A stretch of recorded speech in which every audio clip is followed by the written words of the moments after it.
ದಾವಣಗೆರೆ ದಕ್ಷಿಣ ವಿಧಾನಸಭಾ ಕ್ಷೇತ್ರದ ಎಲ್ಲ ನನ್ನ ಸ್ವಾಭಿಮಾನಿ ಮತದಾರರಿಗೆ ಹೃದಯಾಂತರಾಳದಿಂದ ಧನ್ಯವಾದಗಳನ್ನು ಸಲ್ಲಿಸ್ತೇನೆ. ಚುನಾವಣೆಯ ಫಲಿತಾಂಶ ಈಗಾಗಲೇ ಹೊರಬಿದ್ದಿದೆ.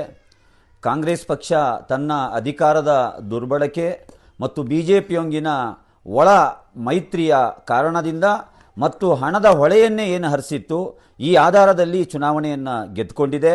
ಇಡೀ ರಾಜ್ಯದ ಕ್ಯಾಬಿನೆಟ್ಟಿಂದ ಹಿಡಿದು ನಿಗಮ ಮಂಡಳಿಗಳ ಅಧ್ಯಕ್ಷರಿಂದ ಹಿಡಿದು ಒಂದೊಂದು ವಾರ್ಡಿಗೆ ಒಬ್ಬ ಮಿನಿಸ್ಟರಿಗೆ ನೀವೇನು ಜವಾಬ್ದಾರಿ ಕೊಟ್ಟಿದ್ರಿ, ಅದು ಸೂಕ್ಷ್ಮವಾಗಿ ಅವರು ಅಲ್ಲಿ ಏನೆಲ್ಲ ಮಾಡಬೇಕು ಅಕ್ರಮ ಅಧಿಕಾರದ ದುರ್ಬಳಕೆ ಮಾಡಿಕೊಂಡು ಈ ಚುನಾವಣೆಯನ್ನು ಗೆದ್ದಿದ್ದೀರಾ.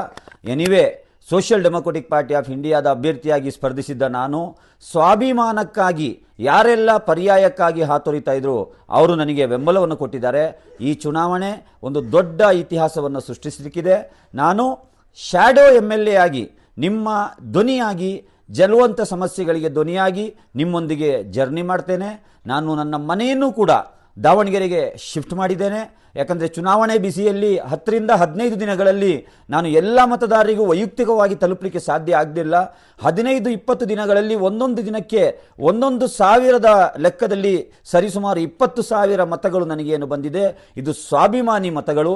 ಯಾವುದೇ ಹಣದ ಆಸೆಗೆ, ಯಾವುದೇ ಆಮಿಷಕ್ಕೆ ಬಲಿಯಾಗದಲೇ ನನ್ನ ಪರವಾಗಿ ಏನು ಮತವನ್ನು ನೀವು ಚಲಾಯಿಸಿದ್ದೀರಾ, ನಾನು ನಿಮಗೆ ಚಿರಋಣಿಯಾಗಿರ್ತೇನೆ.